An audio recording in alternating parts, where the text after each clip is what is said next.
দেখতে পাচ্ছি নতুন কোন কোন দলের দর্শন কপ্চানের নামে শাহবাগীদেরকে ফিরে আনার চেষ্টা করতেছে।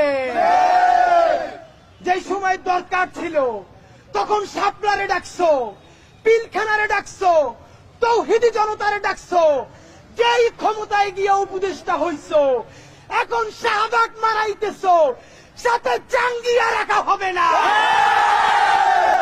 খুনি আওয়ামী লীগ, এই জুলাই জনতা যারা তোমরা এখন দর্শন করছাও, রাজনীতি করো, নিজে পোস্ট দাও শাহবাগের পক্ষে, আর ছোট ভাইরা ফোন করে বলো তুমি ফোন দাও, তুমি পোস্ট দাও তৌহিদের জনতার পক্ষে। এই রাজনীতি আমাদেরকে শিখাও হারামচা তারা। আবার যেই কট খাও তখন উঠে বলো পোস্ট দাও আমরা সবাই, সবার আগে আমি মুসলমান। এই অসংখ্য বদমাইশ গুলা, হাসিনার চেয়ে বেশি বুদ্ধি তোদের? হাসিনার পরামর্শ তোদের দিল্লি, তোদেরকে বুদ্ধি দিবে কারা? সে দিল্লিও তো হাসিনারে বাঁচাইতে পারে নাই।